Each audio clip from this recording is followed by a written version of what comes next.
बहुत सांस भी नहीं ली जा रही है, बहुत बदबू आ रही है, सच में बहुत ज्यादा आ रही है यार, दूर दूर, तुम दूर बैठा करो, मुझसे मुझसे मेरे पास मत आया करो। नहीं, मुझे किसी से नहीं आ रही है, लेकिन बिग बॉस के घर में अंकिता लोखंडे को जरूर आ रही है नील भट्ट से। अंकिता लोखंडे और नील भट्ट के बीच गंदी लड़ाई देखने को मिली और कल के एपिसोड में तो भाई बहुत ड्रामा हुआ।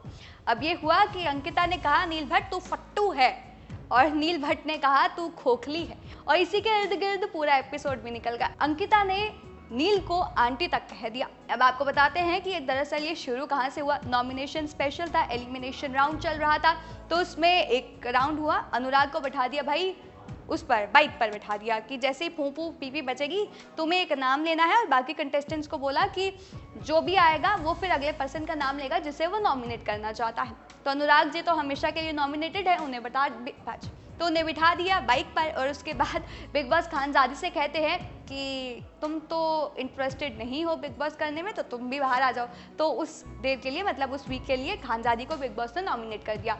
उसके बाद अनुराग डोभाल ने नाम लिया रिंकू धवन का, फिर रिंकू धवन ने नाम लिया विक्की जैन का, फिर विक्की जैन ने नाम लिया नील भट्ट का, फिर नील भट्ट ने नाम लिया अंकिता लोखंडे का, और अंकिता लोखंडे ने नाम लिया मन्नारा चोपड़ा का, फिर मन्नारा चोपड़ा ने नाम लिया अरुण माशेटे का। तो ये नॉमिनेशन स्पेशल हुआ। नॉमिनेशन स्पेशल में क्या होता है, जब एक दूसरे को कोई नॉमिनेट करता है तो भाई भयंकर लड़ाई होती है, और ऐसी ही लड़ाई हुई अंकिता और नील भट्ट के बीच में। नील भट्ट ने अंकिता लोखंडे को नॉमिनेट कर दिया और उस पर छिड़ गई जंग कि भाई तुमने नॉमिनेट किया है, तुम्हारा कोई पॉइंट ही नहीं है। मतलब कि अंकिता ये कह रही थी नील से कि कोई वैलिड रीजन दो मुझे नॉमिनेट करने का, कोई सेंस ही नहीं बनता। और यहाँ पर लोगों का कहना है कि जो अंकिता है कि भाई वो नॉमिनेशन से डर जाती हैं और इसलिए सारा ड्रामा रचाती हैं। उसके बाद जो लड़ाई हुई, नील को गेम में फट्टू बोल दिया अंकिता ने, और साथ में ही नील पीछे हटने वाले थोड़ी थे, वो बोलते रहे खोखली खोखली खोखली, डरपोक डरपोक डरपोक, दोनों के बीच में तू मैं तू मैं होती रही। तो फिर अंकिता कहती है भाई तू सांस मत ले, बहुत बदबू आ रही है, सच में बोल रही हूँ तो पीछे हो जा। फिर नील को कुछ तो बोलना था, नील बोलते हैं खोखला, तू खोखली है, जिसके बाद और ज्यादा लड़ाई हो जाती है और अंकिता भड़क जाती है। फिर उसके बाद क्या होता है कि जब सब अंदर बैठे होते हैं जहाँ पर सब लोग खाना खाते हैं डाइनिंग पे, उसके बाद वहाँ पर खानजादी भी होती है। अंकिता और खानजादी एक साइड पर होते हैं, बाकी सब एक साइड पर होते हैं। तो ऐसी लड़ाई हो जाती है बीच में, तो खानजादी को ईशा मालविया चमची चमची कहने लग जाती है, जिसके बाद वो दोनों फिर से नील भट्ट के साथ भिड़ जाते हैं। अब यही चलता रहा, लड़ाई होती रही, नील की लड़ाई अंकिता की लड़ाई होती रही। लेकिन अगर आपको बताएं कि नील और अंकिता की लड़ाई पर नेटिजन्स ने क्या प्रतिक्रिया दी है, तो बहुत सारे लोगों ने अंकिता लोखंडे की जगह यहाँ पर नील की साइड ली है। जबकि जब हम देख रहे थे तब ऐसा लग रहा था कुछ लोगों को कि हाँ लोग अंकिता लोखंडे की साइड लेंगे, लेकिन ज़्यादातर लोगों ने यहाँ पर नील की साइड ली है। उन्हें लगता है कि अंकिता अपने ऊपर नॉमिनेशन का भार नहीं ले सकती, मतलब वो नॉमिनेट हो जाती हैं तो वो बौखला जाती हैं, वो नॉमिनेट होना ही नहीं चाहती, नॉमिनेट होती हैं तो उनका दिमाग फिर जाता है, इसलिए उन्होंने नील के साथ झगड़ा करना शुरू कर दिया।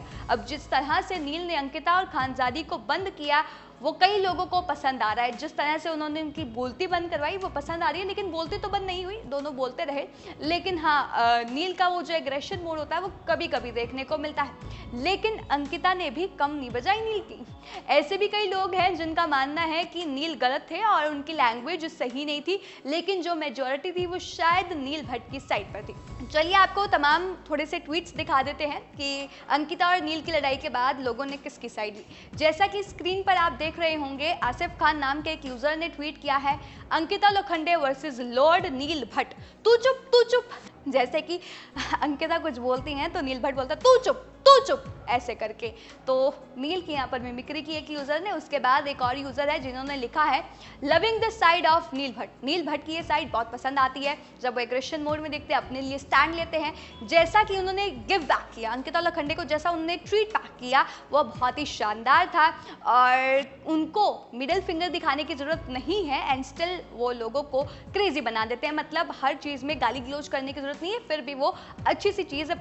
उसके बाद उन्होंने ये भी लिखा है आंटी बौखला गई है नॉमिनेट होकर, मतलब नॉमिनेट होती है अंकिता तो वो बौखला जाती हैं। तो कईयों को ऐसा भी लग रहा है कि नॉमिनेशन में आकर जो अंकिता है वो हिल जाती है, उनका पॉइंट अलग हो जाता है, वो अलग दुनिया में चली जाती है, उनको नॉमिनेट होना पसंद है। नॉमिनेट होना किसी को भी पसंद नहीं है यार, लेकिन यहाँ पर अंकिता का पॉइंट ये था कि कोई वैलिड रीजन दो, उसके बाद अमीर नाम के एक यूजर ने लिखा है, नील भट्ट ने क्या बजाई है अंकिता लोखंडे की।